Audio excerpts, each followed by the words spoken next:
2022 has been a great year of reading for me, and today I am going to share my favorite book from each month of 2022. Hi, I'm Lisa. Welcome back to my channel, or welcome if you're new here. Today I am going to talk about my favorite book for each month of 2022.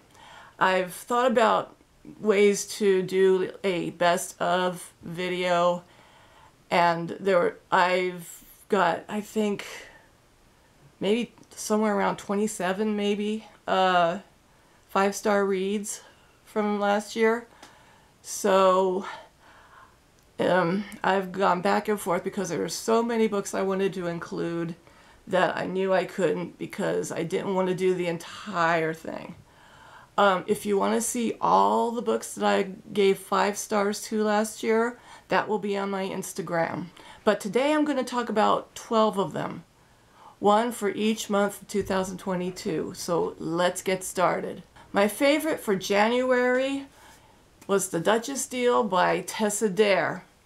And I've read Tessa Dare before. I absolutely adore her. Her books are so funny, so heartfelt, and just so amazing with such great banter, and this is no exception. This is quite possibly my favorite book from her, or one of them. Definitely my favorite series.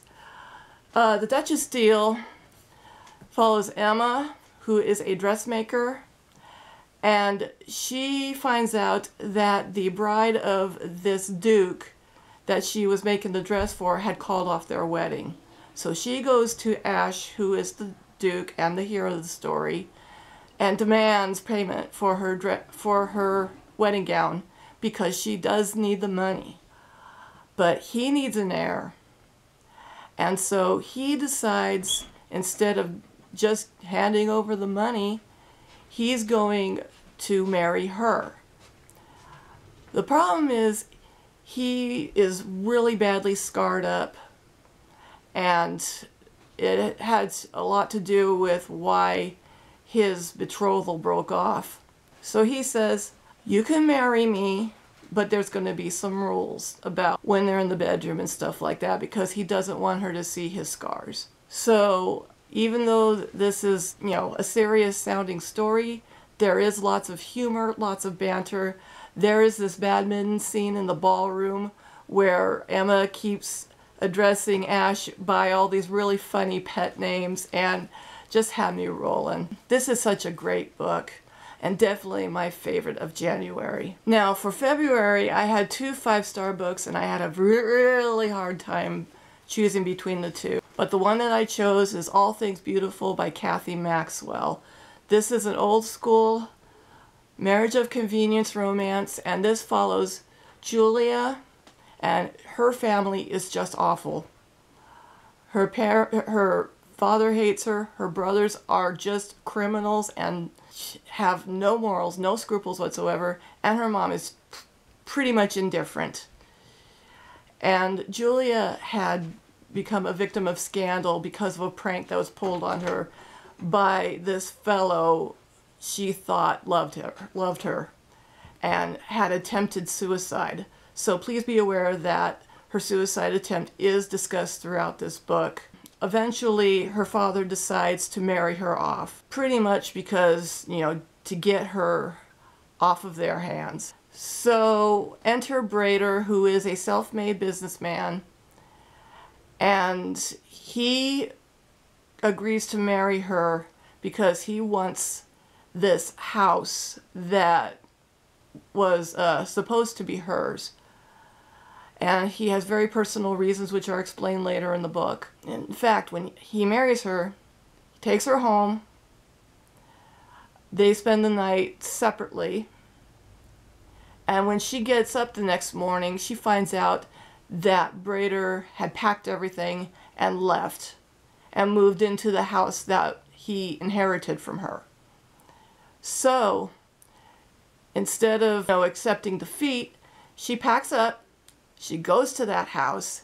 He tells her he doesn't want her, doesn't want to see her, And she puts her foot down and says, I am not going anywhere. We're married. I want to have a child. I want somebody to love me. And I am staying. I'm not going anywhere. And there's a lot of emotion. You know, this is not lighthearted reading. This is a very angsty, emotional book. But it is so good. And I highly recommend it. My favorite read for March is My Fake Rake by Ava Leigh.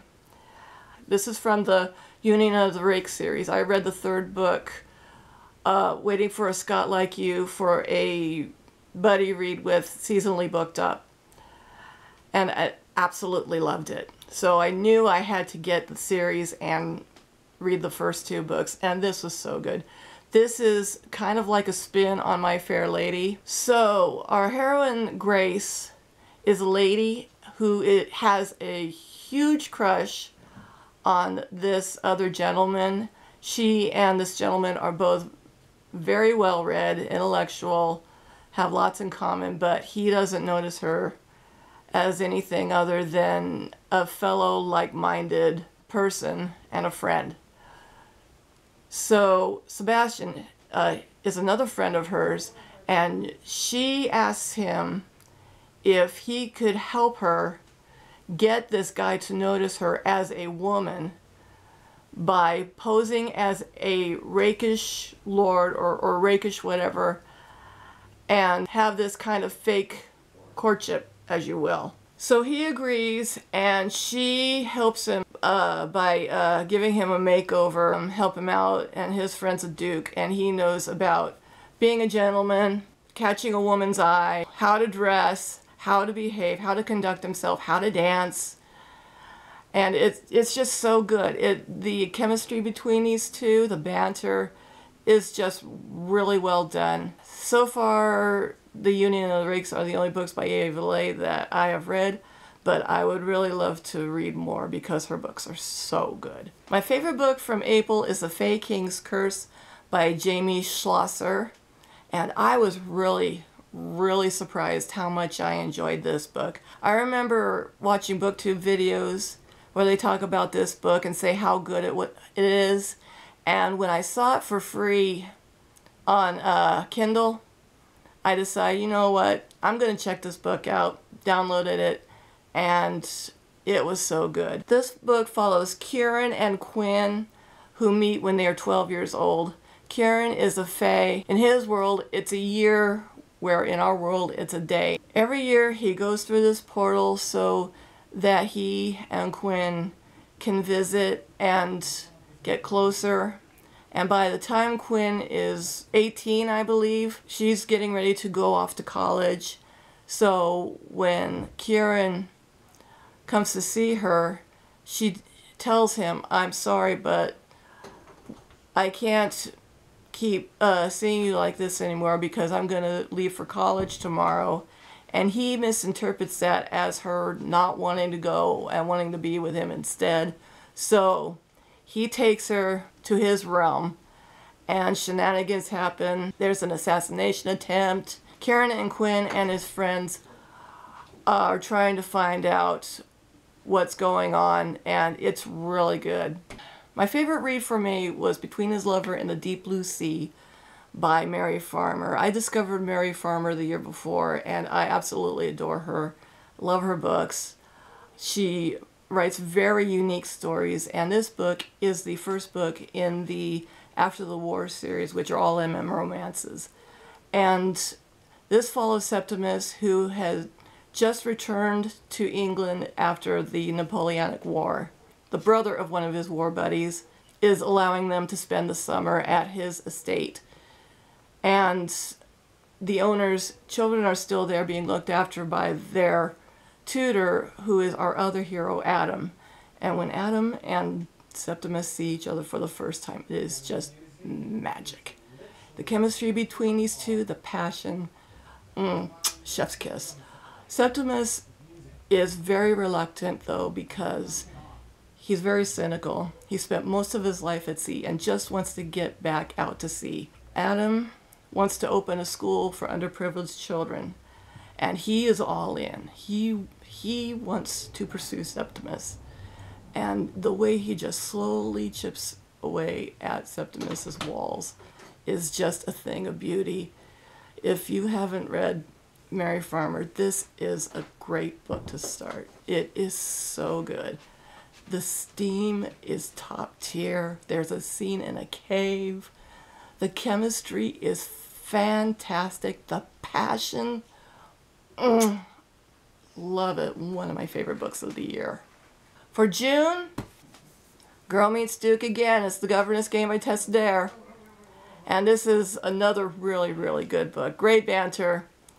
We have two very rambunctious children who have scared away one governess after another after another. They are wards of our hero Chase, and he is trying desperately to find a governess who will not back down and run off. He's trying to get his two wards educated so that they can be prepared to go to school in a few months. Alex, our heroine, is a clock setter, and she goes to Chase's house to offer her services as a clock setter, but he mistakenly thinks that she's there to apply as a governess. So when he finally mentions that he wants her there to look after and educate his two wards, she gets scared and runs off because she wasn't trained for that. However, she loses her, I believe it's a chromometer that she needs for her job, and without it she can't. So she ends up having to go back to Chase and agree to be the governess. These two girls have been through a lot. They lost their mom. The oldest is very distrustful, doesn't want anything to do with Alex or anybody else for that matter. The younger girl has this morbid curiosity of death. She's got this doll, and every night this doll dies, and every morning they get Chase up so that he can attend the doll's funeral and give the eulogy, and his eulogies are so freaking funny. Oh man, but this is so good. The children ultimately warm up to Emma, and eventually so does Chase, and they fall in love, and it is just fantastic. My favorite pick for July is The Devil's Own Duke by Lenora Bell. I read Love is a Rogue, the first book in this series the previous year, and absolutely loved it, and I knew I had to continue with this series. This one follows Henrietta, who is a winemaker. She has a vineyard on her property. Sorry about the glare. She has a vineyard on her property, and her father has been trying to marry her off so that she can produce an heir, because he is in love with a woman and he wants to leave his position and just enjoy life. So when Ash shows up, he claims to be the missing heir of the family, a distant cousin, and he even has a birthmark as proof. So Henrietta's father says, "Great, perfect, you can marry my daughter and produce an heir with her." And of course she's not on board, but ultimately she's got no choice. So they end up getting married. So it is a marriage of convenience. And Henrietta finds out that Ash plans on tearing down her vineyard so that he can use the property to raise horses. And of course, she fights tooth and nail to make sure that that doesn't happen, because her vineyard and her winemaking is her life. We have rivals to lovers, marriage of convenience, and such a great book. My favorite book for August is My Darling Duke by Stacy Reed. This book has disability representation. The Duke was injured in war. He can barely use his legs and has ED as well. Our heroine, Catherine, needs to secure a future for her sisters, and Ash has been a recluse for over 10 years. And so Catherine decides to claim to be his betrothed in order for her sisters to get noticed so that they can find suitable husbands. However, Ash gets wind of this and goes to her and decides to continue with their ruse because he's lonely and he wants her to go to his estate and spend a week there.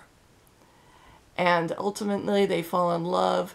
She learns about how serious his condition is and sort of breathes life back into him. There are moments where he does stuff for her or even dances with her, even though he is in such physical pain. And she notices that and just, oh man, it's just so moving, so touching, and such a great story. My favorite read for September is The Wallflower Wager by Tessa Dare. The entire series is in this list for a reason. These are so funny, so touching, so amazingly written. This one follows Gabriel and Penelope. Penelope cannot turn down a stray in need. She has so many animals on her property. And Gabriel has bought the house next door to her so he can flip it and sell it. He, knowing that Penelope is a lady, he considers her a selling point. However, the animals, not so much.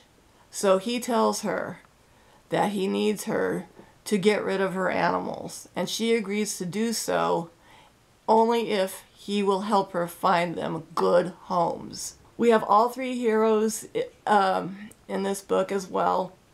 And there is this animal birthing scene with the three of them that is hysterical. It just had me in stitches. I do want to point out that there is discussion of inappropriate behavior towards a minor in this book. So if that's triggering for you, please be aware that's in here. But this series as a whole is fantastic. I'm hoping this isn't the last book. I am still holding out hope for The Bride Bet to be released, because I want to know what Nicole's story is, especially after reading that last ball scene. Avon, get a move on, please. For October, my favorite book was very hard to pick as well, because there were a few good ones. There were like 3 that I gave 5 stars to. And the one I chose was Too Wicked to Kiss by Erica Ridley. This one follows Evangeline, who is being taken to this house party by this woman who knew her mother. And this woman is just cruel, mean, and only wants Evangeline to go along to help her daughter get caught in a compromising position with our hero Gavin so that she can marry him. Well, at this house party there is a murder that occurs, and Evangeline is a clairvoyant, and the hero finds himself attracted to her but also doesn't trust her. There is mutual distrust between these two for a while, but the chemistry is just undeniable, and the attraction between them just builds and is just so good. And I was really surprised to find out who committed the murder. This was one of those books where you think you have it figured out, but you don't. But the love story isn't put on the back burner at all. It's there, and it's just very well written, and I really enjoyed it. My favorite read for November is Duke Most Wicked by Lenora Bell. This is the 3rd book in the Wallflowers vs. Rogue series. I talked about the 2nd book earlier. This one follows Brendan and Viola. Viola is music teacher for Brendan's sisters, and she had been writing music under her father's name for years, as well as under a pseudonym, because she's afraid that because she's a woman, she wouldn't be taken seriously. Well, Braden has a reputation for being like the worst of rakes, and it is starting to affect his sister's prospects for their futures. So he decides he's going to get married, and he's going to marry off the older sisters, which of course none of the ladies are on board for. And ultimately he begins to see Viola in a different light as well, as she helps him, and they fall in love, and he tries to encourage her to write under her own name and to stop hiding behind her father. She is also commissioned to write a Christmas carol, which is performed in the epilogue. And if you want to hear the carol is actually written by Lenora Bell's mom. And if you want to hear the carol, that's on their Instagram. This is so good. Lenora Bell hits all the right notes. So I had a really hard time deciding which book to talk about for December. I had like 4 5-star books. There was another one I was going to talk about, but I decided to talk about this one because, not only because of the story, but also because I've seen this all over Instagram.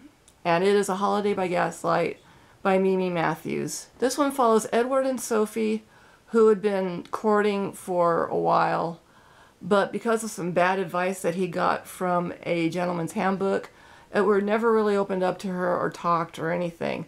So Sophie decides to call off the courtship. But before returning to her estate with her family, she invites Edward to their house party for the holidays. Because she wants to give him another chance, she explains to him, "You need to talk to me. You need to open up to me. We need to talk about each other and ourselves so that we can get to know each other." And he accepts the invitation. But shortly after arriving at the estate, they find out that a lot of their guests have decided not to go to their house party because they want to properly mourn the death of Prince Albert. Sophie's mom decides to invite some other people that they know who they know will attend, and Sophie decides to invite Edward's parents. One of the main points of the story is that Sophie's father had fitted the entire estate, which is enormous, with gaslighting, which has pretty much bankrupted the family. He even spent Sophie's dowry. He doesn't care if his daughters marry nobility or a self-made man as long as the man is wealthy, because he wants their money to pay for other improvements that he wants to make, including plumbing. And Sophie's really, really reluctant to do this to Edward. But eventually they get closer. Her sister also forms a relationship with Edward's business partner and friend, so it's also a double romance. What I liked about this is how rich in history it is, and how it discusses how the Industrial Revolution affected their way of life. And in her author notes, Mimi Matthews does explain that a lot of wealthy families bankrupted themselves in order to make improvements on their property. But this was really good. The way that the relationship is built and the chemistry between them. This is a sweet romance, so there's no steam, but it's still really beautifully done. And those are my 12 monthly picks for 2022. I hope you enjoyed this. If you've read any of these, let's discuss down below. So I hope everyone had a wonderful, safe holiday season, and let's see what 2023 will bring us. I hope it's a better year. Anyway, thank you so much for watching. Please like, comment, subscribe, and hit that notification bell. And I will see you again next time. So, happy reading.